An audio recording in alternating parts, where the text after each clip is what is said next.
Hello bankers. तो कैसे हैं आप लोग? I hope you are doing well. तो आज इस लेक्चर के अंदर हम लोग Indian economy, Indian financial system के कुछ इंपॉर्टेंट क्वेश्चंस और केस स्टडीज को डिस्कस करने वाला है। तो आज का जो सेशन है वो काफी ज्यादा इंपॉर्टेंट रहने वाला है। तो इस सेशन को आपको शुरू से लेकर एंड तक जरूर देखना है और अपने फ्रेंड्स एंड कलीग्स के साथ भी जरूर शेयर करना है ताकि वो भी इस सेशन का बेनिफिट ले सके। अब फटाफट से बिना किसी देरी के इस सेशन को स्टार्ट करते हैं। तो फर्स्ट क्वेश्चन हमारा देखो, an economy is a structure that gives individual a way of work to make money. It is a region where products and services are produced, traded and consumed. Indian economy can be classified on the basis of. तो देखो, economy एक structure होता है, system होता है जिसके जरिए लोगों को काम मिलता है, लोग उस काम को करते हैं, पैसा कमाते हैं और अपनी नीड्स को फुलफिल करते हैं। इकोनॉमी बेसिकली एक रीजन होता है जहां पर प्रोडक्ट और सर्विसेज को प्रोड्यूस किया जाता है, उनका ट्रेड किया जाता है और फाइनली उन्हें कंज्यूम किया जाता है। तो अगर हम इंडियन इकोनॉमी की बात करें तो इंडियन इकोनॉमी को हम किस बेसिस के ऊपर क्लासिफाई कर सकते हैं डिफरेंट सेक्टर्स के अंदर। पहला देखो, nature of activities, working conditions, ownership of the resources या फिर ऑल ऑफ द। तो अगर आपको इंडियन इकोनॉमी को क्लासिफाई करना हो तो आप किस बेसिस पे कर सकते हो, क्वेश्चन पूछ रहा है। फटाफट से इसका आंसर बता दीजिए, इसका आंसर आपको क्या लग रहा है। और ज्यादा से ज्यादा क्वेश्चंस के आपने यहाँ पर आंसर जो है वो करने हैं। तो करेक्ट आंसर जो रहेगा वो रहेगा option D, all of the above is the correct answer. इन तीनों बेसिस के ऊपर आप इंडियन इकोनॉमी को क्लासिफाई कर सकते हो। पहला है नेचर ऑफ एक्टिविटीज, यानी कि किस तरह की एक्टिविटीज जो है वो परफॉर्म की जा रही है। जैसे एक इकोनॉमी के अंदर खेती भी की जाती है, मैन्युफैक्चरिंग भी की जाती है, ठीक है। ऐसी वर्किंग कंडीशन के बेसिस पे भी आप क्लासिफाई कर सकते हो कि लोगों को किस तरह की वर्किंग कंडीशन जो है वो मिल रही है, ऑर्गेनाइज है या फिर अनऑर्गेनाइज है। साथ के साथ रिसोर्सेज के ऊपर ऑनरशिप किसकी है, पब्लिक सेक्टर की है या फिर प्राइवेट सेक्टर की है। तो इन तीनों बेसिस के ऊपर आप इंडियन इकोनॉमी को क्लासिफाई जो है वो कर सकते हो। नेक्स्ट क्वेश्चन की बात करते हैं। On the basis of nature of activities sectors of Indian economy can be classified. तो अगर हम बात करें नेचर ऑफ एक्टिविटीज की, यानी कि किस तरह की एक्टिविटीज परफॉर्म की जा रही है, तो उसके बेसिस पे हम इंडियन इकोनॉमी को किन सेक्टर्स में डिवाइड कर सकते हैं, क्लासिफाई कर सकते हैं। पहला देखो, primary sector, secondary sector, tertiary sector या फिर ऑर्गेनाइज सेक्टर। फटाफट से इसका आंसर बता दीजिए, इसका आंसर आपको क्या लग रहा है, क्या होगा इसका करेक्ट आंसर। फटाफट से चार बॉक्स में आंसर करके बता दीजिए। Anybody, any guesses? तो इसका जो करेक्ट आंसर रहेगा वो रहेगा option A is the correct answer. On the basis of nature of activities हम इंडियन इकोनॉमी को तीन sector, primary sector, secondary sector और टर्शियरी सेक्टर में जो है वो क्लासिफाई कर सकते हैं। अब ये है क्या, तो इनको हम एग्जांपल की हेल्प से समझेंगे। पहले हम बात करेंगे प्राइमरी सेक्टर की। प्राइमरी सेक्टर के अंदर वो सारी इकोनॉमिक एक्टिविटीज आ जाती हैं जो कि डायरेक्टली नेचुरल रिसोर्सेज को यूज करती हैं। जैसे एग्जांपल के लिए एग्रीकल्चर। अगर हम एग्रीकल्चर की बात करें तो जब हम खेती करते हैं तो हम डायरेक्टली नेचुरल रिसोर्सेज को यूटिलाइज करते हैं अपने फंक्शंस को परफॉर्म करने के लिए। जैसे कि मिट्टी हो गई, पानी हो गया, ठीक है, सूरज की रोशनी हो गई। तो ये सारे नेचुरल रिसोर्सेज हैं जिनको हम यहाँ पर यूटिलाइज जो है वो कर रहे हैं। तो ये सारी की सारी जो एक्टिविटीज है वो प्राइमरी सेक्टर के अंदर जो है वो आ जाएंगी। तो वो सारी एक्टिविटीज जो कि डायरेक्टली नेचुरल रिसोर्सेज को यूज करके अपनी एक्टिविटीज को परफॉर्म करते हैं वो प्राइमरी सेक्टर के अंदर आ जाते हैं। मेनली इसके अंदर एग्रीकल्चर, फिशिंग, डेयरी, ये सारी चीजें जो है वो आ जाती हैं। उसके बाद आता है आपका सेकेंडरी सेक्टर। सेकेंडरी सेक्टर क्या करता है, तो secondary sector basically primary sector में जो भी गुड्स यहाँ पर प्रोड्यूस होती है उनको एज अ रॉ मटेरियल लेता है, ठीक है, उसके ऊपर प्रोसेसिंग करके उसको फिनिश गुड्स में कन्वर्ट कर देता है। जैसे कि एग्जांपल के मान के चलिए, प्राइमरी सेक्टर के अंदर एक ए पर्सन है जो कि फार्मर है, उसने अपने खेतों में वीट उगाया। क्या उगाया? वीट उगाया। अब यहाँ पर एक एक्सवाइजेड कंपनी है, उसने क्या किया, इस वीट को एज अ रॉ मटेरियल लिया और इसके ऊपर प्रोसेसिंग की और इसको यहाँ पर फ्लोर यानी कि आटे में जो है वो कन्वर्ट कर लिया, ठीक है। तो ये जो एक्टिविटी परफॉर्म की गई है प्रोसेसिंग की, ये आपकी सेकेंडरी सेक्टर के अंदर आ जाता है। तो मेनली सेकेंडरी सेक्टर के अंदर मैन्युफैक्चरिंग का ही यहाँ पे काम जो है वो किया जाता है, ठीक है। उसके बाद आता है टर्शरी सेक्टर। टर्शरी सेक्टर के अंदर वो सारी एक्टिविटीज आ जाती हैं जो कि यहाँ पर सर्विसेज को प्रोड्यूस करने का जो है वो काम करते हैं। जैसे कि यहाँ पर प्राइमरी सेक्टर और सेकेंडरी सेक्टर बेसिकली गुड्स के अंदर डील करते हैं, गुड्स को प्रोड्यूस करने का काम करते हैं। टर्शरी सेक्टर जो है वो सर्विसेज को प्रोड्यूस जो है वो करता है। जैसे कि एग्जांपल के जितने भी स्कूल्स हो गए, जितने भी हॉस्पिटल्स हो गए, जितने भी बैंक्स हो गए जो कि सर्विसेज प्रोवाइड करते हैं, वो आपके टर्शरी सेक्टर के अंदर में आ जाते हैं, ठीक है। तो on the basis of nature of activities हम इंडियन इकोनॉमी को तीन सेक्टर्स में जो है वो डिवाइड कर सकते हैं। क्लियर है आपको यहां तक? कोई डाउट हो चैट बॉक्स में बिंदास हो गए पूछ सकते हैं, ठीक है। अब बात करते हैं नेक्स्ट क्वेश्चन की। विच of this statement is correct regarding the primary sector? Primary sector का मीनिंग मैंने आपको समझा दिया है, तो आपने फटाफट से इसका आंसर करना है। इसका आंसर क्या होगा? पहला देखो, the sector of the Indian economy involve the direct utilization of natural resources such as agriculture and fishing. बिल्कुल करेक्ट है। ये जो सेक्टर है वो डायरेक्टली नेचुरल रिसोर्सेज को यूज जो है वो करता है अपनी एक्टिविटीज को परफॉर्म करने के लिए। बिल्कुल करेक्ट है, जैसे कि एग्रीकल्चर और fishing. This sector is responsible for providing essential raw material such as agriculture product dairy to secondary sector. ये भी करेक्ट है। जब मैंने आपको सेकेंडरी सेक्टर का मतलब समझाया था, सेकेंडरी सेक्टर क्या करता है? प्राइमरी सेक्टर में जो भी प्रोड्यूस होता है उसको एज अ रॉ मटेरियल देता है, तो रॉ मटेरियल प्रोवाइड करने का काम किसका होता है? प्राइमरी सेक्टर का होता है, ठीक है। Agriculture, dairy, fishing, forestry and examples of primary sector. तो ये सभी स्टेटमेंट बिल्कुल करेक्ट है रिगार्डिंग द प्राइमरी सेक्टर। तो करेक्ट आंसर क्या होगा? Option B is a correct answer, ठीक है। नेक्स्ट बात करते हैं, manufacturing, construction, electricity generation fall under which sector of economy? जो आप मैन्युफैक्चरिंग करते हो, आप ये जो कंस्ट्रक्शंस करते हो, बिल्डिंग्स की बड़ी बड़ी होटल्स बनाते हो, वो किस सेक्टर के अंदर आ जाता है? Primary sector, secondary sector, tertiary sector या फिर नन ऑफ द अबव? फटाफट से चैट बॉक्स में मैसेज करके बता दीजिए क्या होगा इसका करेक्ट आंसर। क्या होगा इसका correct answer? Manufacturing, construction, electricity generation, ये किस सेक्टर के अंदर आते हैं? Primary sector, secondary sector, tertiary sector या फिर नन ऑफ द? तो करेक्ट आंसर आपका रहेगा option B, secondary sector is a correct answer. Okay, next बात करते हैं, in which sector number of people participating is quite small yet they are recorded the brain behind an economy socio economic performance. ठीक है, तो हमारी economy का वो कौन सा सेक्टर है जहां पर लोग जो पार्टिसिपेट करते हैं उनकी गिनती तो कम होती है, पर वो इकोनॉमी का ब्रेन कहलाते हैं। क्यों? क्योंकि वो इकोनॉमी से रिलेटेड इंपॉर्टेंट डिसीजंस जो है वो लेते हैं, पॉलिसीज जो है वो बनाते हैं। तो इसका जो करेक्ट आंसर है वो quaternary sector is a correct answer. ठीक है, अब ये क्वार्नरी सेक्टर क्या है? तो देखो, जो हमारा टर्शरी सेक्टर है ना, इसी के दो सब सेक्टर है। ध्यान में रखना है, ये टर्शरी सेक्टर के अंदर ही आते हैं, यानी कि यहां पर सर्विसेज ही प्रोड्यूस होंगी। दो सब सेक्टर है, एक है क्वार्टरली सेक्टर ये वाला, ठीक है, और एक है क्वार्नरी सेक्टर। क्वार्टरली सेक्टर की बात करें तो इसके अंदर एजुकेशन से रिलेटेड इंटेलेक्चुअल लर्निंग से रिलेटेड जितनी भी सर्विसेज है वो आ जाती हैं। यानी कि जितने भी यहाँ पर स्कूल्स हैं, रिसर्च करने वाली ऑर्गेनाइजेशंस हैं, इनोवेशंस हैं, वो सारा का सारा आपका क्वार्टरली सेक्टर के अंदर जो है वो आ जाता है। क्वार्टरली सेक्टर के अंदर बेसिकली यहाँ पर कुछ टॉप ऑफिशियल्स, ये टॉप ऑफिशियल्स कौन है? गवर्नमेंट के टॉप ऑफिशियल्स, और जो प्राइवेट सेक्टर के अंदर बड़ी बड़ी कंपनीज है उनके जो सीईओ है, उनके जो टॉप ऑफिशियल्स है वो आते हैं। और ये जो सेक्टर है वो बेसिकली इकोनॉमी से रिलेटेड जितने भी इंपॉर्टेंट डिसीजंस है वो लेते हैं। जो गवर्नमेंट वाले हैं वो गवर्नमेंट सेक्टर के अंदर जो इंपॉर्टेंट डिसीजंस है वो लेते हैं, जो प्राइवेट सेक्टर वाले हैं वो प्राइवेट सेक्टर से रिलेटेड इंपॉर्टेंट डिसीजंस लेते हैं। कई बार तो ये साथ में बैठ के पार्टनरशिप में भी जो है वो काम करते हैं। तो ये आपका क्वार्टरली सेक्टर होगा। अब आपको समझ में आ गया ये ब्रेन क्यों कहलाता है इकोनॉमी में, क्योंकि इकोनॉमी क्या करेगी, क्या सोचेगी, वो सारा काम ये करते हैं। ठीक है, इकोनॉमी के लिए सोचने का काम जो है वो ये करते हैं क्वांटरी सेक्टर वाले। अब एक इंपॉर्टेंट हम यहाँ पर केस स्टडी डिस्कस करेंगे जो कि रिलेटेड है सेक्टर्स ऑफ इकोनॉमी के साथ। तो यहां तक आपको क्लियर हो गया होगा, तो आप इस केस स्टडी को आसानी से सॉल्व कर पाओगे। अगर कोई डाउट रह गया हो तो आपको थोड़ी सी दिक्कत आ सकती है, पर अगर क्लियर हो गए तो आप आसानी से इसका आंसर कर सकते हैं।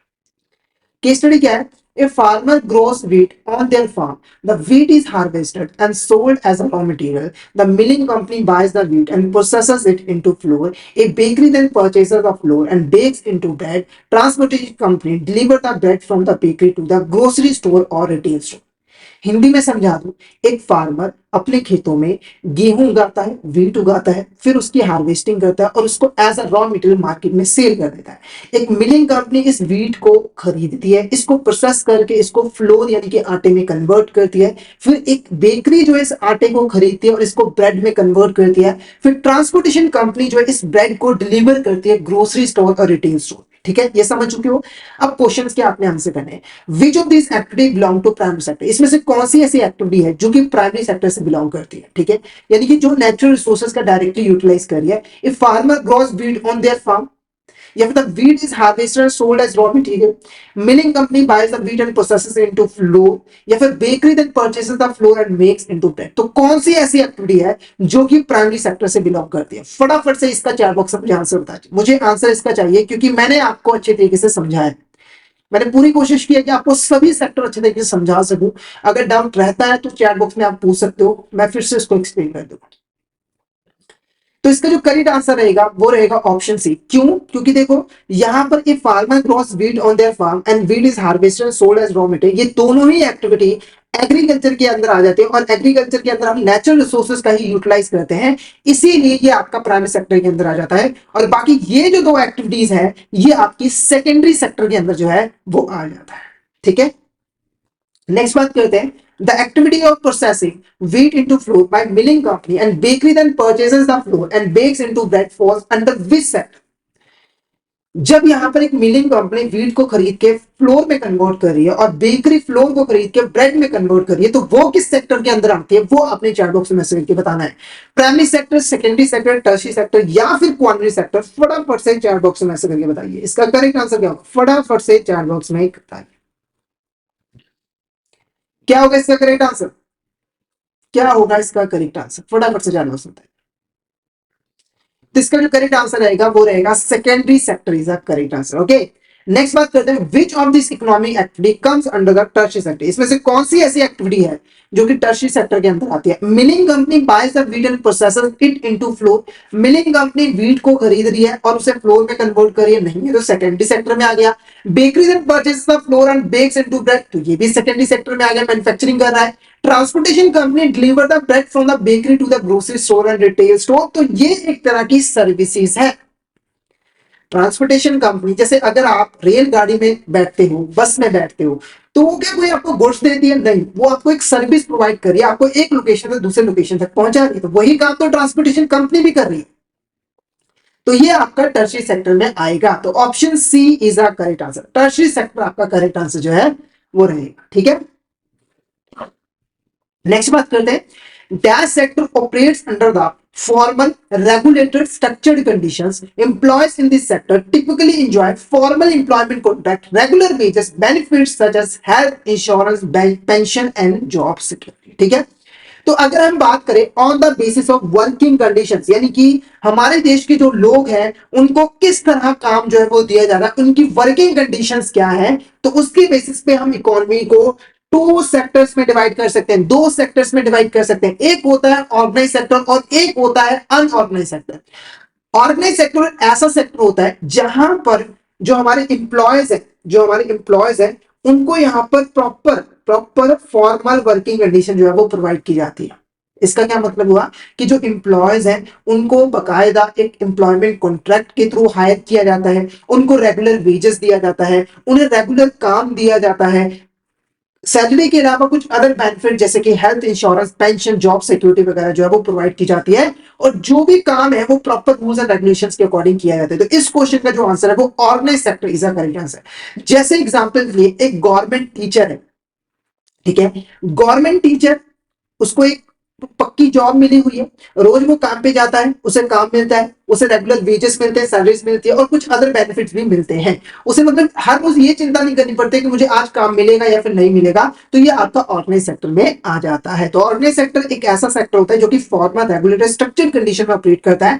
एम्प्लॉयज को फॉर्मल एम्प्लॉयमेंट कॉन्ट्रैक्ट मिलते हैं, रेगुलर वेजेस मिलते हैं और कुछ अदर बेनिफिट्स भी मिलते हैं।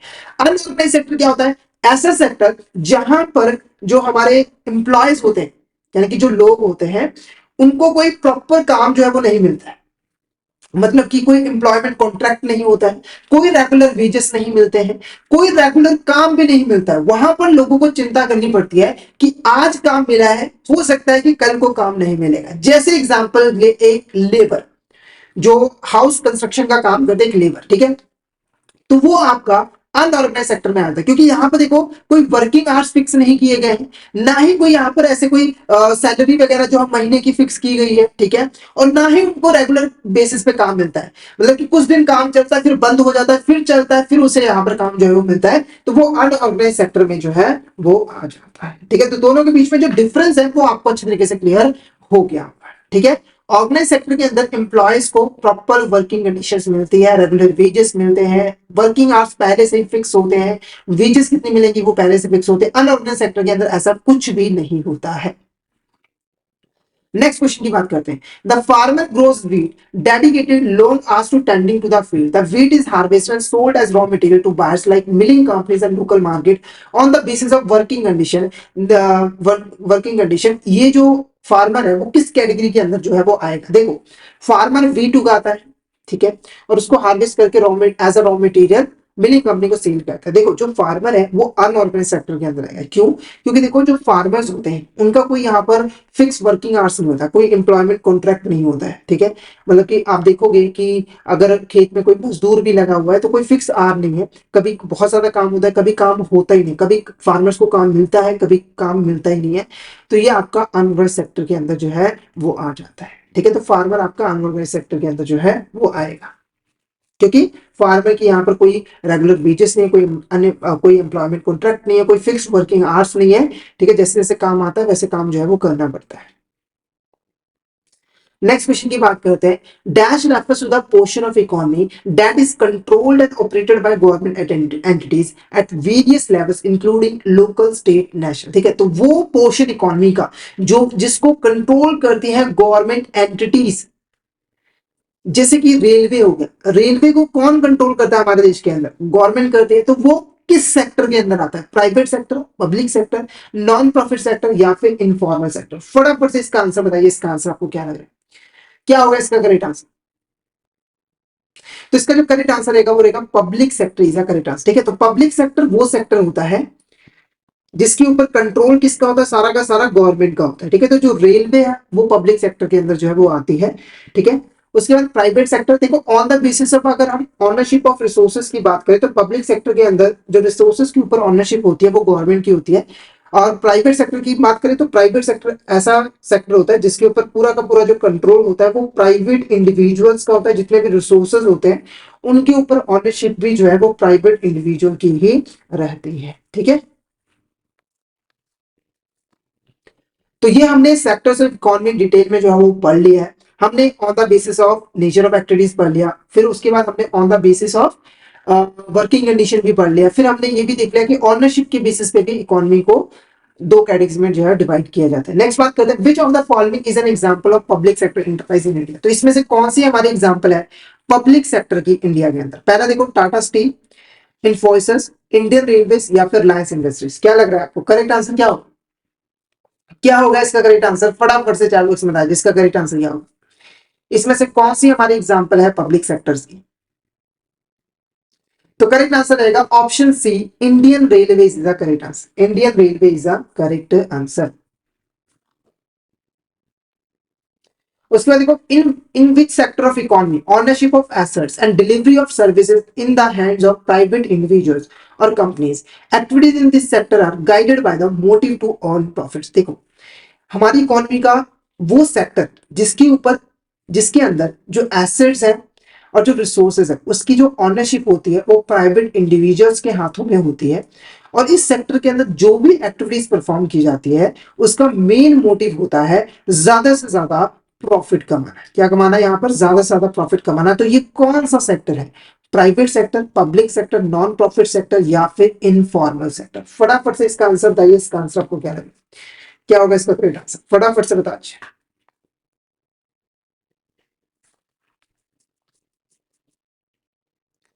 तो इसका जो करेक्ट आंसर रहेगा वो रहेगा private sector is the correct answer, ठीक है। पब्लिक सेक्टर का जो मेन मोटिव होता है वो होता है वेलफेयर, जो भी हमारे देश के सिटीजन है उनकी वेलफेयर करना, ठीक है। पर प्राइवेट सेक्टर का मोटिव होता है ज्यादा से ज्यादा प्रॉफिट कमाना, ज्यादा से ज्यादा प्रॉफिट कमाना, ठीक है। ओके, नेक्स्ट बात करते हैं, which of this statement is not correct regarding the Indian economy? इसमें से कौन सी स्टेटमेंट है जो कि इंडियन इकोनॉमी के रिगार्डिंग करेक्ट नहीं है? पहले देखो, India has a diverse economy with significant contribution from agriculture, manufacturing, service sector, with the service sector being the major contributor of it GDP. बिल्कुल करेक्ट है। देखो, इंडिया एक डिवर्स इकोनॉमी है जिसके अंदर आपको एग्रीकल्चर, मैन्युफैक्चरिंग, सर्विस सेक्टर साथ में मिलकर काम करते हुए दिखाई देते हैं। और जीडीपी के अंदर सबसे ज्यादा जो कंट्रीब्यूशन होता है वो सर्विस सेक्टर का होता है। 50% से भी ज्यादा जो कंट्रीब्यूशन होता है वो सर्विस सेक्टर का होता है। प्रोग्रेस वाइज बात करें तो इंडिया एक डेवलपिंग कंट्री है। देखो, इकोनॉमीज को तीन कैटेगरीज में डिवाइड कर सकते हैं। एक होती है डेवलप्ड इकोनॉमीज, जो अच्छी खासी है, मतलब कि उनकी पर कैपिटा इनकम भी अच्छी है, मतलब सभी चीजें बहुत अच्छे तरीके से डेवलप हो चुकी है, जैसे कि यूएसए हो गई। एक होती है डेवलपिंग कंट्री जो कि अभी धीरे धीरे डेवलप कर रही है, जैसे कि इंडिया। एक होती है अंडर डेवलप्ड कंट्री जिसकी ग्रोथ बिल्कुल भी नहीं हो रही है, जिसकी ग्रोथ बहुत ही ज्यादा कम है, बहुत ज्यादा गरीबी वगैरह है। ठीक है, तो ये बिल्कुल करेक्ट है। India is a large and diverse labor force with a significant employment in agriculture followed by substantial contribution from industry and services। तो ये भी बिल्कुल करेक्ट है। देखो, इंडिया के अंदर आपको बहुत ज्यादा लेबर फोर्स देखने को मिल जाएगी, क्योंकि इंडिया की पॉपुलेशन बहुत ज्यादा है और ज्यादातर 50% से भी ज्यादा डायरेक्टली इनडायरेक्टली एम्प्लॉयमेंट जो है वो एग्रीकल्चर में मिलता है। मतलब 50% से ज्यादा पॉपुलेशन को जो एम्प्लॉयमेंट है वो एग्रीकल्चर से मिलता है, इसलिए एग्रीकल्चर हमारे देश का काफी इंपॉर्टेंट सेक्टर है। The Indian economy is entirely government controlled with no role for private enterprise। तो ये भी स्टेटमेंट गलत है, ये स्टेटमेंट गलत है। क्यों? देखो, इंडियन इकोनॉमी जो है वो एंटायरली गवर्नमेंट कंट्रोल्ड नहीं है। क्यों? क्योंकि हमारी जो इकोनॉमी है वो एक तरह की मिक्स्ड इकोनॉमी है, और मिक्स्ड इकोनॉमी में गवर्नमेंट और प्राइवेट सेक्टर दोनों साथ में मिलकर जो है वो काम करते हैं। तो हमारी इकोनॉमी के अंदर गवर्नमेंट और प्राइवेट इंटरप्राइजेस साथ में मिलकर काम करते हैं, इसीलिए ऑप्शन डी जो है वो गलत है। तो क्वेश्चन पूछा था कौन सी स्टेटमेंट करेक्ट नहीं है, तो option D is a correct answer. हमारी जो इकोनॉमी है वो एंटायरली गवर्नमेंट कंट्रोल नहीं है, कुछ हिस्सों पे कंट्रोल गवर्नमेंट का है और कुछ हिस्सों पे कंट्रोल जो है वो प्राइवेट इंटरप्राइजेस का है। ठीक है, नेक्स्ट बात करते हैं। India has a diverse economy with significant contribution from agriculture, manufacturing, service sector, which the service sector being the major contributor of it GDP, which of these are feature of Indian economy. तो इसमें से कौन सा हमारा feature होता है Indian economy का? पहला देखो, लो पर कैपिटा इनकम, ये एक इंपॉर्टेंट फीचर है। पर कैपिटा इनकम का क्या मतलब है, ये मैं आपको समझा देता हूं। तो हमारे देश के अंदर एक एवरेज इंडिविजुअल की, एक एवरेज इंडिविजुअल की एवरेज इनकम कितनी है? ठीक है, जैसे मैं मान के चलूं कि हमारे देश के अंदर अगर एक इंडिविजुअल की एवरेज इनकम निकालो तो वो 5,000 रुपए है महीने की। तो ये आपका क्या कहलाएगा? पर कैपिटा इनकम। और हमारे देश की पर कैपिटा इनकम काफी ज्यादा कम है as comparison to develop countries. ठीक है, उसके बाद इनइक्वालिटी ऑफ इनकम, ये भी काफी बड़ी प्रॉब्लम है और ये इंपॉर्टेंट फीचर। इनइक्वालिटी इनकम का मतलब क्या है कि हमारे देश के कुछ लोग तो बहुत ज्यादा अमीर है, इनके पास बहुत ज्यादा पैसा है, और कुछ लोग बहुत ज्यादा यहाँ पर गरीब है। ठीक है, एग्जाम्पल आपको पता ही है, जैसे देखो अंबानीज वगैरह जो है वो अमीर फैमिलीज के अंदर आ जाते हैं, और दूसरी तरफ आप देखो ऐसे भी फैमिलीज हैं जिनके पास अपने रहने के लिए मकान नहीं है, वो झुग्गी झोपड़ियों में रहते हैं। तो ये दोनों ही आपको देखने को मिल जाएंगे, और कितनी ज्यादा इनइक्वालिटी आपको देखने को मिलेगी वो बहुत चिंताजनक बात है, बहुत ज्यादा इनइक्वालिटी है। उसके बाद हाई रेट ऑफ अनएम्प्लॉयमेंट, लोगों को काम नहीं मिल रहा है, बेरोजगारी बहुत ज्यादा है। ठीक है, लोग ग्रेजुएशन कर रहे हैं, पढ़ रहे हैं, पर उनको उनको उनके लेवल का काम जो है वो नहीं मिल पा रहा है। ठीक है, डेमोग्राफिक डिविडेंड, ये अच्छा फीचर है। मतलब ये तीनों तो प्रॉब्लम्स है, फीचर है पर ये प्रॉब्लम्स है। ये एक फीचर है पर ये अच्छी बात है। डेमोग्राफिक डिविडेंड का मतलब क्या है कि हमारे देश की पॉपुलेशन के अंदर यूथ की पॉपुलेशन ज्यादा है, मतलब कि बच्चों और बूढ़ों के कंपैरिजन में जो अडल्ट है, जो काम कर मतलब जो काम करने के लिए रेडी है, उनकी पॉपुलेशन जो है वो ज्यादा है, और ये किसी भी कंट्री के लिए काफी ज्यादा अच्छा माना जाता है। ठीक है, तो ये कि सारे के सारे हमारे फीचर होते हैं इंडियन इकोनॉमी के। तो ऑप्शन ई जो है वो हमारा करेक्ट आंसर रहेगा। ऑप्शन ई जो है करेक्ट आंसर रहेगा। ए ऑप्शन बताइए कहां चलेगी? Option A is the correct answer. ठीक है, ओके, नेक्स्ट बात करते हैं। World bank classifies economies, low economy, lower middle income, upper middle income, higher income on the basis of per capita income. Indian economy falls under the category. देखो, जो world bank है ना, वो basically economies को 4 categories में divide करती है: low income, lower middle income, upper middle income और हायर इनकम। क्वेश्चन पूछ रहा है कि जो इंडिया है वो किस कैटेगरी में आता है। ठीक है, तो एक इंपॉर्टेंट पॉइंट आपको ध्यान में रखना है कि ये जो वर्ल्ड बैंक है, ये जो कैटेगराइजेशन करता है वो करता है on the basis of per capita income, यानी कि कंट्री की पर कैपिटा इनकम क्या है उसी के बेसिस पे उनको डिफरेंट डिफरेंट कैटेगरीज में वर्ल्ड बैंक जो है वो क्लासिफाई करता है।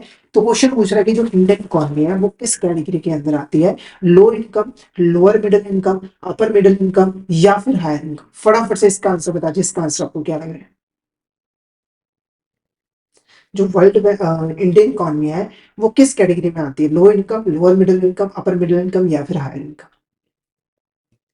तो करेक्ट आंसर रहेगा lower middle income is the correct answer. Lower middle income is the correct answer. क्यों? क्योंकि इंडिया की जो जीडीपी, इंडिया की जो पर कैपिटा इनकम है वो यहाँ पर 2200 $39 है 2023 के अंदर। और अगर कोई कंट्री की पर कैपिटा इनकम 996 से लेकर 3895 तक है तो वो लोअर मिडिल इनकम होती है। तो हमारी जो इनकम है वो इसी कैटेगरी में फॉल होती है, इसलिए Indian economy lower middle income economy है। ठीक है, नेक्स्ट बात करते हैं यहाँ पर। India's growth rate was slow during the first 3 decades after the independence. In 1978 professor Raj Krishna coined the phrase to describe the slow growth rate of the Indian economy। देखो, जब हमारा देश आजाद हुआ था 1947 में, हमारा देश आजाद हुआ था, उसके अगले अगले 3 डिकेड्स तक, यानी कि 30 सालों तक हमारी जो ग्रोथ रेट थी इकोनॉमी की वो काफी ज्यादा स्लो थी। और वो जो रेट थी वो एवरेज हम अगर निकाले तो वो 4% के अराउंड आपको देखने को मिल जाते, मतलब कि बहुत स्लो ग्रोथ रेट से हमारी इकोनॉमी बढ़ रही थी।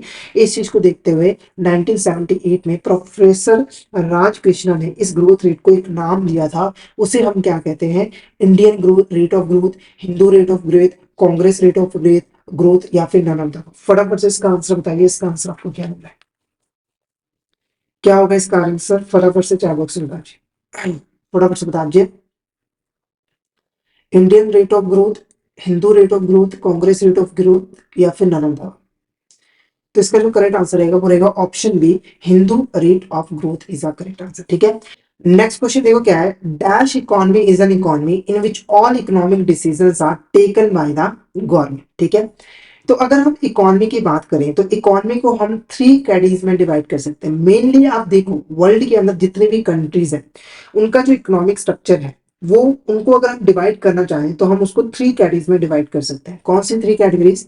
कैपिटलिस्ट इकोनॉमी, कमांड इकोनॉमी और मिक्स्ड इकोनॉमी। ठीक है, अब देखो ये जो हमने कैटेगराइजेशन की है ये इस बेसिस पे की है कि उस इकोनॉमी के अंदर जो मेजर इकोनॉमिक डिसीजंस है वो कौन लेता है। जैसे कि कौन सी गुड्स और सर्विसेज प्रोड्यूस करनी है, कितनी क्वांटिटी में प्रोड्यूस करनी है, किन के लिए प्रोड्यूस करनी है, ये सारे डिसीजंस कौन लेता है। तो देखो, अगर अगर किसी इकोनॉमी के अंदर ये सारे के सारे मेजर इकोनॉमिक डिसीजन जो है वो प्राइवेट सेक्टर लेता है तो वो इकोनॉमी आपकी कहलाती है कैपिटलिस्ट इकोनॉमी।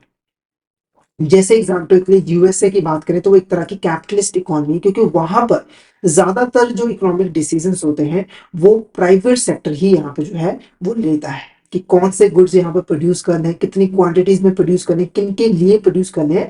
और इस इकोनॉमी का जो मेन मोटिव होता है वो होता है ज्यादा से ज्यादा प्रॉफिट कमाना। ठीक है, अब जिन कंट्रीज में ये वाली इकोनॉमी होती है कैपिटलिस्ट इकोनॉमी, वहां पर इकोनॉमी की ग्रोथ जो है वो बहुत तेजी से होती है।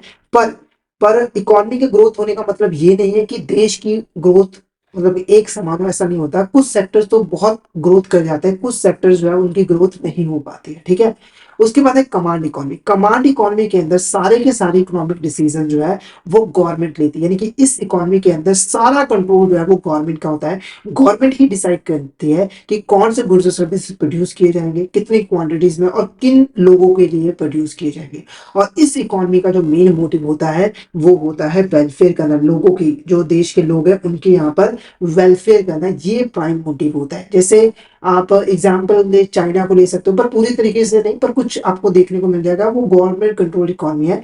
उसके बाद है मिक्स्ड इकोनॉमी। मिक्स्ड इकोनॉमी क्या होता है? ऐसी इकोनॉमी जहां पर सारे इकोनॉमिक डिसीजन जो है वो प्राइवेट सेक्टर और गवर्नमेंट सेक्टर साथ में मिलकर जो है वो लेते हैं। जैसे कि एग्जाम्पल से आपका इंडिया ही हो गया, तो इंडिया के अंदर आपको मिक्स्ड इकोनॉमी देखने को मिलेगी जहां पर कुछ ऐसे सेक्टर्स हैं जहां पर प्राइवेट सेक्टर ऑपरेट करता है और कुछ ऐसे सेक्टर्स हैं जहां पर गवर्नमेंट सेक्टर जो है वो ऑपरेट करते हैं। ठीक है, और इस इकोनॉमी का जो मोटिव होता है वो प्रॉफिट कमाना भी होता है, साथ के साथ ह्यूमन वेलफेयर भी करना जो है वो होता है। अब क्वेश्चन पूछ रहा था कि कौन सी ऐसी इकोनॉमी है जहां पर सारे के सारे इकोनॉमिक डिसीजन जो है वो गवर्नमेंट लेती है। तो option B, command economy is a correct answer. Command economy आपका करेक्ट आंसर रहेगा। और कैपिटलिस्ट इकोनॉमी को हम मार्केट इकोनॉमी भी जो है वो कहते हैं, तो कहीं आपको मार्केट इकोनॉमी देखिए तो आपको घबराना नहीं है। कमांड इकोनॉमी को हम सोशलिस्ट इकोनॉमी भी जो है वो कहते हैं। ठीक है, क्लियर है। नेक्स्ट क्वेश्चन की बात करते हैं। Which of the statement is not correct regarding the market economy? इसमें से कौन सी ऐसी स्टेटमेंट है जो कि मार्केट इकोनॉमी के रिगार्डिंग करेक्ट नहीं है?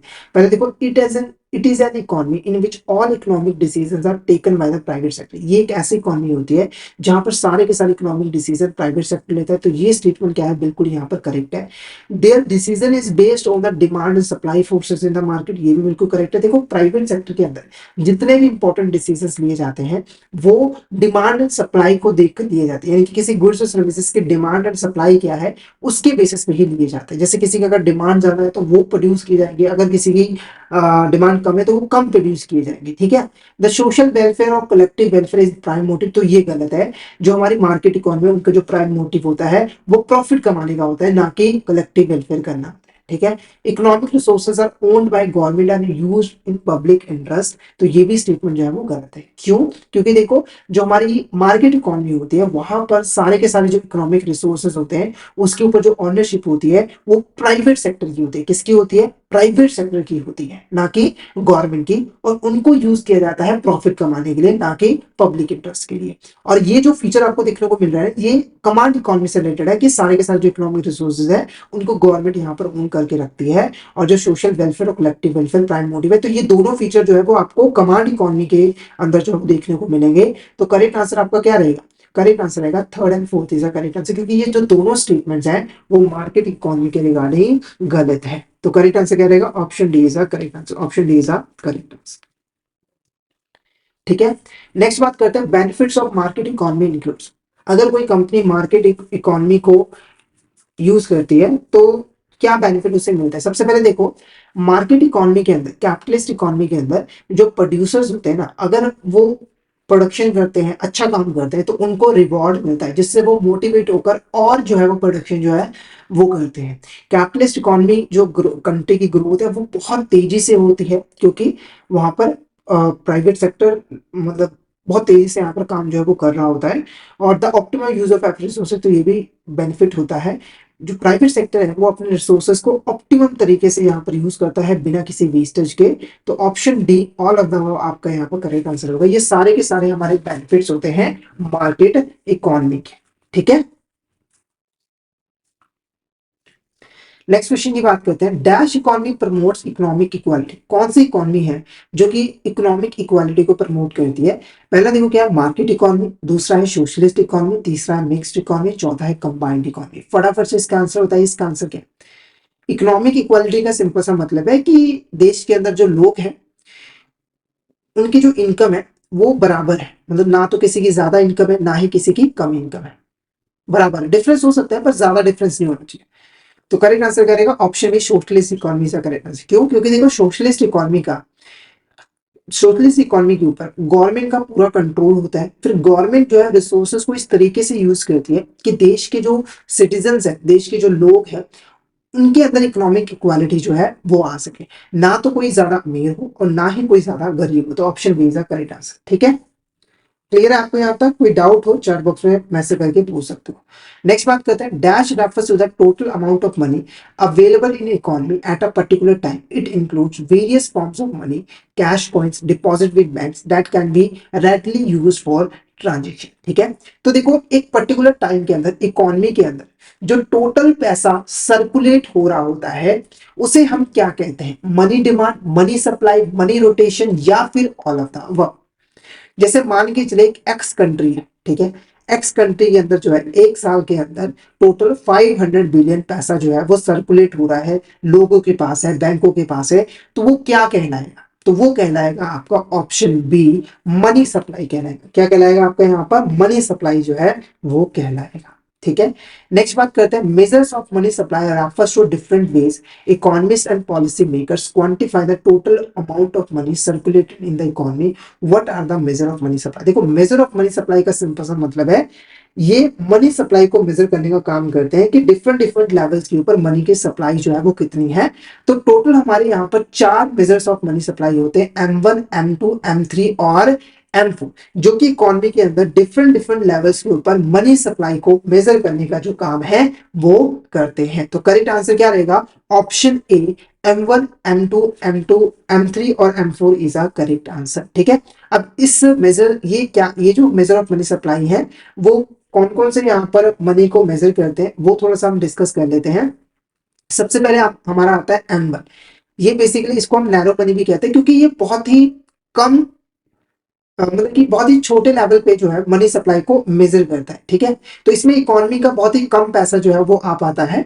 तो अगर हम M1 की बात करें तो उसमें बेसिकली क्या क्या कंपोनेंट्स होते हैं।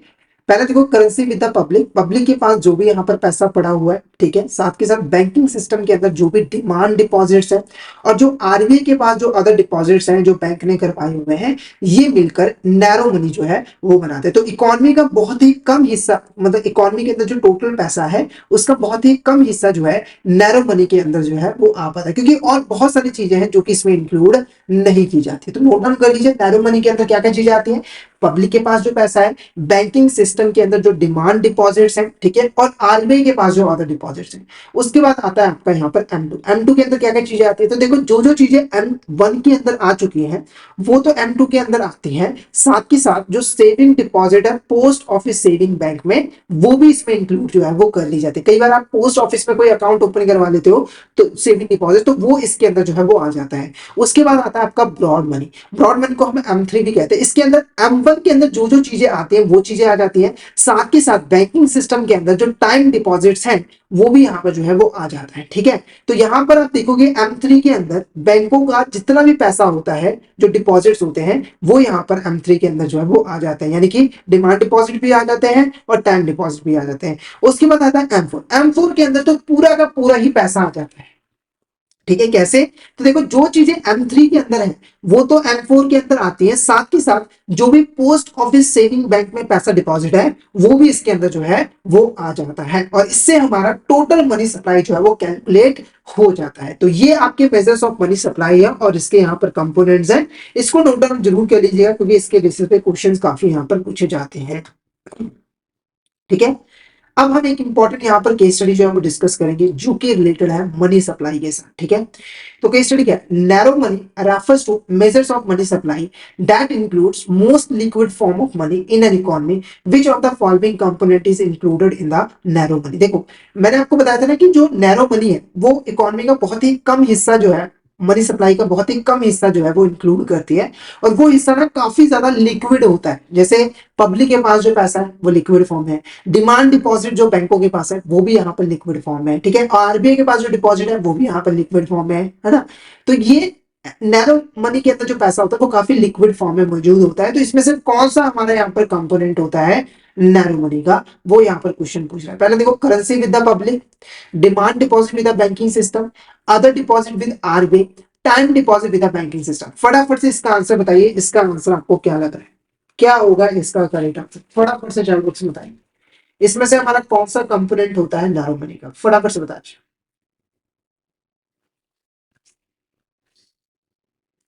तो इसका जो करेक्ट आंसर वो है option B is the correct answer. तो पहले तीन, currency with public, demand deposit with banking system, other deposit with RBI, ये तीन इंपॉर्टेंट कंपोनेंट होते हैं नैरो मनी के। टाइम डिपॉजिट जो है वो हमारा इसके अंदर नहीं आता है। उसके बाद देखो next, M2 is a measure of money supply that includes broader range of asset compared to narrow money M1. What does M2 measure of money supply include? तो M2 के अंदर क्या क्या चीजें आती है? पहला देखो, M1 plus saving deposit of post office saving banks, M1 plus time deposit with banking system, M1 plus demand deposit with banking system, या फिर M1 plus currency with the public. फटाफट से यहाँ पे बता दिए कि जो M2 major of money supply है उसके अंदर हम क्या क्या चीजें इंक्लूड करते हैं। M1 plus saving deposit of post office banks, या फिर M1 plus time deposit with the banking system, M1 plus time deposit with the banking system, या फिर M1 plus currency with the public. फटाफट से इसका answer बताइए, इसका answer क्या होगा इसका करेक्ट आंसर? फटाफट से चार लोग बताइए। तो करेक्ट आंसर रहेगा option A is the correct answer, option A is the correct answer. M1 plus saving deposit और post office saving bank is the correct answer. Next बात करते हैं, which measure of money supply includes M1 plus time deposit with the banking system also known as broad money। ठीक है, तो कौन सा हमारा यहाँ पर मेजर ऑफ मनी सप्लाई है जिसके अंदर M1 में जो चीजें आती है वो तो आती हैं, साथ के साथ जो टाइम डिपॉजिट है बैंकिंग सिस्टम के अंदर वो भी इंक्लूड हो जाते हैं, और इसको हम ब्रॉडर मनी कहते हैं। M1, M2, M3। तो करेक्ट आंसर रहेगा option D, M3 is the correct answer. Option D, M3 आपका यहाँ पर करेक्ट आंसर जो है वो रहेगा। नेक्स्ट देखो क्या है, a rise in general level of prices of goods or services in the economy over a period of time known as inflation, which of the statement is correct regarding the inflation। देखो, inflation क्या होता है? तो अगर किसी country के अंदर किसी कंट्री के अंदर मेजॉरिटी ऑफ गुड्स और सर्विसेज के जो प्राइसेस है वो बढ़ने शुरू हो जाते हैं, इंक्रीज होने शुरू हो जाते हैं, तो वो आपका इन्फ्लेशन जो है वो कहलाता है। जैसे एग्जांपल दे, एक एक्स कंट्री है, तो एक्स कंट्री की जो 80% जो गुड्स है ना और सर्विसेज है, उनके प्राइसेस जो है वो डबल हो गए हैं, तो ये आपका इन्फ्लेशन जो है वो कहलाएगा। तो इसमें से कौन सी स्टेटमेंट इन्फ्लेशन के रिगार्डिंग करेक्ट है? पहला, inflation reduces the purchasing power of money over the time, बिल्कुल करेक्ट है। देखो पहले क्या होता था, 1 रुपए में 1 किलो चावल आ जाता था, पर आज के टाइम में ऐसा पॉसिबल नहीं है। क्यों? क्योंकि 1 रुपए की जो परचेसिंग पावर है वो काफी कम हो गई है ड्यू टू इन्फ्लेशन। आज 1 रुपए में हमें एक टॉफी ही बहुत मुश्किल से मिल पाती है। तो परचेसिंग पावर जो होती है मनी की, वो ओवर द टाइम कम हो जाती है इन्फ्लेशन की वजह से। Inflation always lead to decrease in the cost of living, तो ये स्टेटमेंट गलत है। क्यों? देखो कॉस्ट ऑफ लिविंग को ना इन्फ्लेशन बढ़ाता है, ना कि कम करता है। आज की कंपैरिजन में आप करो, मतलब 1950 की बात करो, 2024 की बात करो, कॉस्ट ऑफ लिविंग काफी ज्यादा यहाँ पर इंक्रीज जो है वो हो चुकी है। ठीक है, central bank often try to control inflation through monetary policies, तो ये बिल्कुल यहाँ पर करेक्ट है। सेंट्रल बैंक जो है वो इन्फ्लेशन को कंट्रोल करता है मॉनेटरी पॉलिसी के हेल्प से। High inflation can Erode savings and reduce consumer confidence, तो ये बिल्कुल यहाँ पर करेक्ट है।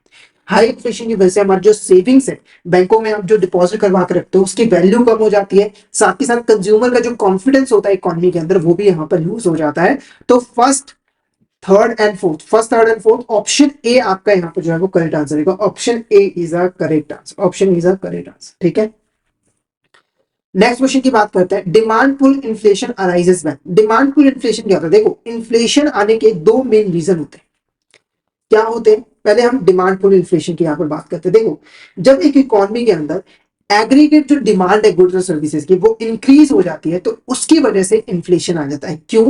क्योंकि देखो जब किसी गुड्स और सर्विसेज की डिमांड बढ़ती है तो सप्लायर क्या करते हैं, उसके प्राइसेस को बढ़ा देते हैं।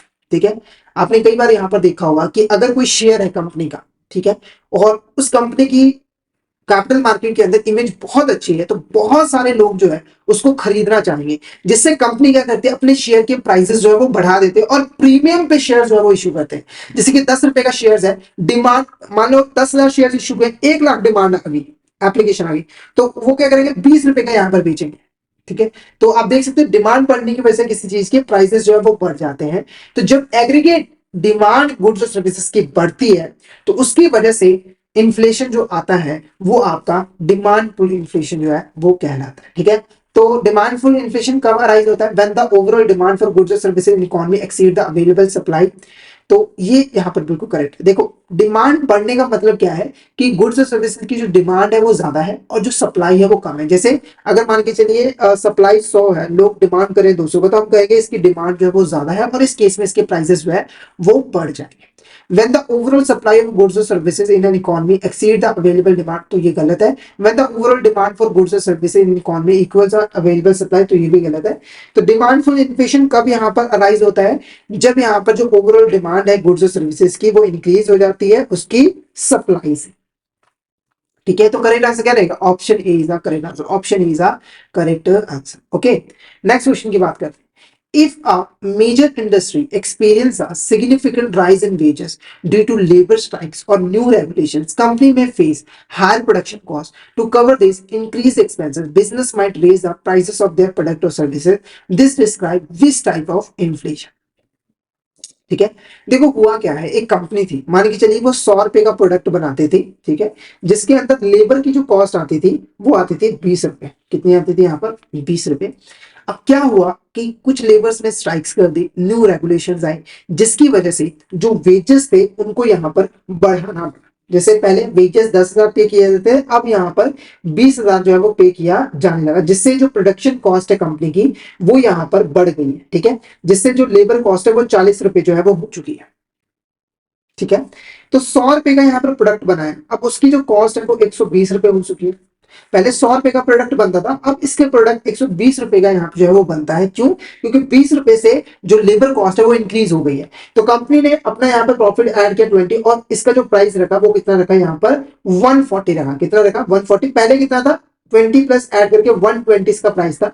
तो आप देखोगे कि अगर प्रोडक्शन की जो कॉस्ट है वो बढ़ रही है, तो उसकी वजह से भी गुड्स और सर्विसेज के प्राइसेस बढ़ रहे हैं, और इस तरह के इन्फ्लेशन को हम कॉस्ट पुश इन्फ्लेशन जो है वो कहते हैं। क्या कहते हैं यहाँ पर? कॉस्ट पुश इन्फ्लेशन जो है वो कहते हैं। तो ऑप्शन बी आपका यहाँ पर करेक्ट आंसर जो है, option B is the correct answer. Clear है आपको यहाँ तक? तो दो तरह के यहाँ पर इन्फ्लेशन है, दो तरह के यहाँ पर इन्फ्लेशन है, एक यहाँ पर डिमांड पुल इन्फ्लेशन है और एक आपका यहाँ पर कॉस्ट पुश इन्फ्लेशन है। ठीक है, डिमांड पुल इन्फ्लेशन कब अराइज होता है? जब एग्रीगेट डिमांड जो है गुड्स और सर्विसेज की बढ़ जाए उसकी सप्लाई से। कॉस्ट पुश इन्फ्लेशन कब होता है? जब यहाँ पर जो प्रोडक्शन की कॉस्ट है वो यहाँ पर इंक्रीज हो जाए और उसकी वजह से गुड्स और सर्विसेज की प्राइस जो है वो हाई हो जाए। ठीक है, तो ये दो तरह के यहाँ पर इन्फ्लेशन होते हैं।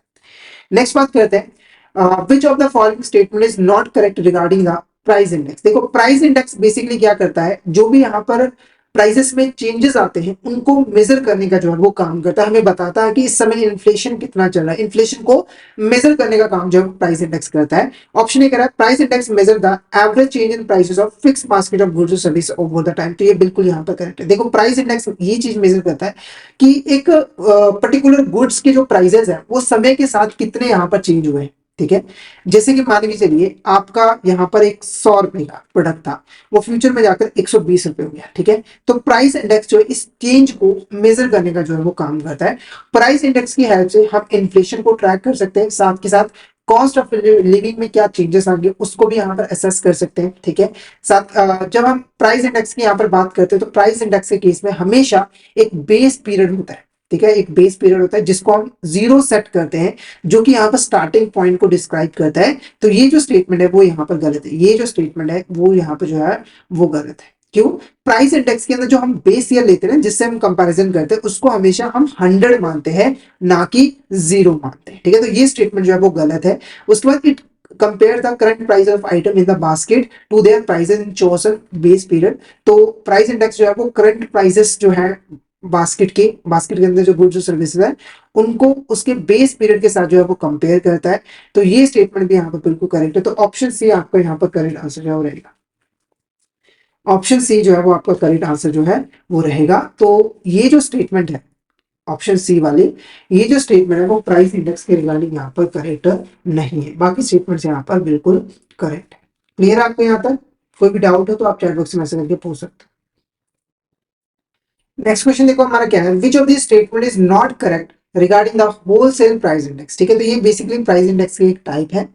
तो होलसेल प्राइस इंडेक्स जो है वो बेसिकली होलसेल लेवल के ऊपर जो प्राइसेस में चेंजेस आते हैं उनको ट्रैक करने का काम करता है, मेजर करने का काम करता है। जैसे आपको पता होगा कि जो गुड्स की ट्रेडिंग है वो होलसेल लेवल पे भी होती है, ठीक है, और रिटेल लेवल के ऊपर भी होती है। जैसे कि अगर एग्जांपल के आप मान के चलिए, कंपनी कभी भी कंज्यूमर को डायरेक्टली गुड्स यहाँ पर सेल नहीं करती।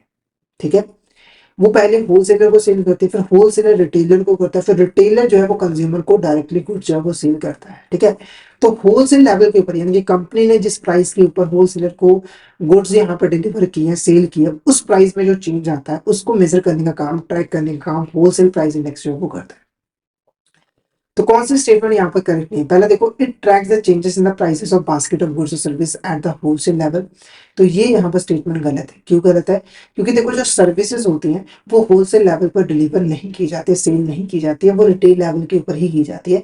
तो जो आपका यहाँ पर होलसेल प्राइस इंडेक्स है वो सिर्फ और सिर्फ गुड्स के प्राइसेस में जो चेंज आता है होलसेल लेवल के ऊपर उसी को मेजर करने का काम करता है। इसीलिए ये जो स्टेटमेंट है वो करेक्ट नहीं है। It focuses on goods traded between business rather than those purchase by the consumer. ये बिल्कुल करेक्ट है कि बिजनेसेस के बीच में आपस में जो गुड्स ट्रेड किया गया है उसके ऊपर ये जो होलसेल प्राइस इंडेक्स है वो यहाँ पर फोकस करता है। ठीक है, जो WPI है वो काफी ज्यादा क्रूशियल इंडिकेटर है प्राइस मूवमेंट्स को मॉनिटर करने के लिए। इंडस्ट्री के अंदर जैसे मैन्युफैक्चरिंग, कंस्ट्रक्शन सेक्टर हो गया, उनके बीच में जो प्राइस मूवमेंट्स होते हैं उनको मॉनिटर करने के लिए काफी ज्यादा यूजफुल रहता है, क्रूशियल इंडिकेटर रहता है। ये करेक्ट है। Ministry of commerce and industrial relations the figures of the wholesale price index. तो ये भी यहाँ पर बिल्कुल करेक्ट है। तो करेक्ट आंसर क्या रहेगा? ऑप्शन ए करेक्ट आंसर, क्योंकि ये जो स्टेटमेंट्स है वो हमारी करेक्ट नहीं है regarding the wholesale price index. ठीक है, नेक्स्ट क्वेश्चन की बात करते हैं, which of this statement defines consumer price index. कौन सी ऐसी स्टेटमेंट है जो कि यहाँ पर कंज्यूमर प्राइस इंडेक्स को डिफाइन करती है? पहले देखो, it reflect the change in the prices of basket of goods typically consumed by the household. तो बिल्कुल करेक्ट है कि एक हाउसहोल्ड जो गुड्स और सर्विसेज को कंज्यूम करता है उसके प्राइसेस में जो चेंजेस आते हैं उसको रिफ्लेक्ट करता है, यानी कि उसको मेजर करता है कंज्यूमर प्राइस इंडेक्स। ठीक है, it measures retail level prices service as the cost of living index, commonly known as core inflation. बिल्कुल करेक्ट है। तो ये बेसिकली रिटेल लेवल के ऊपर जो प्राइसेस में चेंजेस आते हैं उनको मेजर करने का जो है वो काम करते हैं, और ये बेसिकली आपको कॉस्ट ऑफ लिविंग इंडेक्स के जैसे जो है वो काम करता है, यानी कि इसको हम कॉस्ट ऑफ लिविंग इंडेक्स भी कहते हैं। CPI is widely used to gauge the impact of period changes on consumer purchasing power. तो डिफरेंट डिफरेंट प्राइस चेंजेस जो हो रहे हैं, जो कंज्यूमर परचेसिंग पावर है उसमें जो चेंजेस हो रहे हैं उसको उसके मतलब प्राइसेस में जो चेंज हो रहे हैं उसका इम्पैक्ट क्या पड़ रहा है कंज्यूमर परचेसिंग पावर पे, उसको जानने के लिए यूज जो है वो किए जाते हैं। तो option D all of the above is the correct answer, क्योंकि ये सभी स्टेटमेंट जो है वो बिल्कुल करेक्ट है regarding the consumer price index. ठीक है, नेक्स्ट देखो क्या है, which of this measure taken by government to reduce inflation. इसमें से कौन सा ऐसा मेजर है जो कि यहाँ पर गवर्नमेंट लेती है इन्फ्लेशन को रिड्यूस करने के लिए? Cuts in government spending, increase in government expenditure, printing new currency, या फिर ऑल ऑफ द अबव। देखो, जब देश में इन्फ्लेशन होता है तो वहां पर मनी सप्लाई बहुत ज्यादा होती है, लोगों के पास पैसा होता है जिससे वो गुड्स और सर्विसेज की ज्यादा जो है वो डिमांड करते हैं। ठीक है, तो गवर्नमेंट अगर इन्फ्लेशन को कंट्रोल करना चाहती है तो उसे क्या करना पड़ेगा? उसे करना पड़ेगा मनी सप्लाई को कम। मनी सप्लाई को कम करने के लिए गवर्नमेंट को करना होगा अपने स्पेंडिंग में कट लगाना होगा, यानी कि उसे खर्च कम करना होगा। क्योंकि गवर्नमेंट अगर खर्च ज्यादा करेगी तो पैसा किसके पास जाएगा? लोगों के पास जाएगा, और मनी सप्लाई इंक्रीज होगी। तो गवर्नमेंट को अपने स्पेंडिंग के ऊपर जो है वो कट लगाना है, ये एक इंपॉर्टेंट मेजर गवर्नमेंट लेगी इन्फ्लेशन को कंट्रोल करने के लिए। तो option A cuts in government spending आपका करेक्ट आंसर जो है वो रहेगा। नेक्स्ट बात करते हैं, which of these the measure taken by RBI to reduce inflation. RBI जो है वो मेन बॉडी है जो कि इन्फ्लेशन को कंट्रोल करने का काम करती है। तो आरबीआई यहाँ पर क्या मेजर लेगी इन्फ्लेशन को कंट्रोल करने के लिए? पहला, राशनिंग ऑफ क्रेडिट। तो बैंक जो भी क्रेडिट दे रहा है उसके ऊपर लिमिट सेट कर देगी ताकि मनी सप्लाई को कंट्रोल किया जा सके, कम किया जा सके। इंक्रीज सीआरएन एसएलआर, तो ये भी यहाँ पर बिल्कुल करेक्ट है, ये मेजर आरबीआई लेगा, क्योंकि जब रिजर्व रिक्वायरमेंट को बढ़ा दिया जाएगा तो बैंकों को ज्यादा पैसा अपने पास रिजर्व करके रखना पड़ेगा, जिसकी वजह से उनके लिए लोन देने के लिए पैसा जो है वो कम बचेगा। ठीक है, और मनी सप्लाई कम हो जाएगी। ओपन मार्केट ऑपरेशंस, तो ओपन मार्केट ऑपरेशन के अंदर जो रिजर्व बैंक ऑफ इंडिया है वो गवर्नमेंट की सिक्योरिटीज से सेल परचेज करता है। तो अगर मनी सप्लाई को कम करना चाहता है आरबीआई तो उसे क्या करना पड़ेगा? गवर्नमेंट सिक्योरिटीज को सेल कर देना होगा बैंकों को, लोगों को, ताकि वो परचेज करे और पैसा आरबीआई के पास हो और इकोनॉमी से मनी सप्लाई को जो है वो कम किया जा सके। ठीक है, तो ये सारे मेजर्स जो है वो आरबीआई लेगा। तो option D is correct answer. तो यहाँ पर आज का जो हमारा टॉपिक है वो यहाँ पर ओवर होता है। तो हमने Indian economy, Indian financial system के कुछ इंपॉर्टेंट क्वेश्चंस और केस स्टडीज को डिटेल में डिस्कस कर लिया है। तो आई होप आपको यहाँ तक क्लियर हो गया होगा। अगर आपको किसी भी तरह का डाउट आता है तो आप चैट बॉक्स में मैसेज करके पूछ सकते हो, और अगर आपको क्लियर हो गया तो अगर मैसेज करके जरूर बता दीजिएगा कि आपको यहाँ तक क्लियर जो है वो हो गया है। और अगर आप सिस्टमैटिक वे में एफएस एग्जाम की प्रिपरेशन करना चाहते हो तो आप हमारे कोर्सेज में एनरोल कर सकते हो, जहां पर हम आपको प्रोवाइड करवाते हैं कॉन्सेप्चुअल वीडियोस जो कि हमारे हिंदी और इंग्लिश लैंग्वेज के मिक्स में अवेलेबल होते हैं। इसी के साथ हम आपको mock test, mega mock test और ई पीडीएफ नोट्स से प्रोवाइड करते हैं, जिनकी हेल्प से आप इजिली रिवीजन कर सकते हो। और ये जो हमारी लाइव क्लास होती है वो आपको रिकॉर्डेड फॉर्म में मिल जाती है। तो अगर आप सिस्टमैटिक वे में Indian economy, Indian financial system की प्रिपरेशन करना चाहते हो तो फटाफट से हमारे कोर्स में जो है वो एनरोल कर लीजिए। हमारे जो कोर्सेज है वो इजिली एक्सेसिबल है। आपको हमारे ऐप जो है वो प्ले स्टोर, ऐप स्टोर दोनों ही जगहों पर मिल जाएंगे। आपको जस्ट टाइप करना है लर्निंग सेशन आईबीएफ एग्जाम्स, और इन ऐप के थ्रू आप हमारे कोर्सेज में एनरोल जो है वो कर सकते हो। ठीक है, और हमारे टेलीग्राम चैनल को भी जरूर ज्वाइन कर लीजिएगा, क्योंकि हम उसमें एग्जाम से रिलेटेड, क्लासेस रिलेटेड जितने भी इंपॉर्टेंट अपडेट्स हैं वो डालते रहते हैं। और अगर आपको भी किसी भी तरह की क्वेरी होती है तो आप इस चैनल पर हमें मैसेज कर सकते हो। तो फटाफट से हमारे टेलीग्राम चैनल को ज्वाइन कर लीजिए ताकि कोई इंपॉर्टेंट अपडेट आपसे मिस ना हो जाए। और अगर आप हमारे कॉम्बो कोर्सेज को ज्वाइन करते हो तो आपको यहाँ पर 5% तक का जो है वो डिस्काउंट मिल जाएगा हमारे कॉम्बो कोर्सेज के ऊपर, जिसके लिए आपको कूपन कोड यूज करना होगा KUNDN। तो इस कूपन कोड का यूज करके आप फटाफट से हमारे कोर्स में जो है वो एनरोल कर लीजिए। ठीक है, तो आज के लिए हमारा सेशन यहीं पे ओवर होता है। अगर आज का सेशन आपको अच्छा लगा हो तो सेशन को लाइक कर देना, हमारे चैनल को सब्सक्राइब कर देना और शेयर जरूर कर देना अपने फ्रेंड्स के साथ, कलीग्स के साथ, ताकि वो भी इस सेशन का बेनिफिट जो है वो ले सके। तो आज के लिए इतना ही, मिलते हैं नेक्स्ट क्लास में। Thank you so much everyone.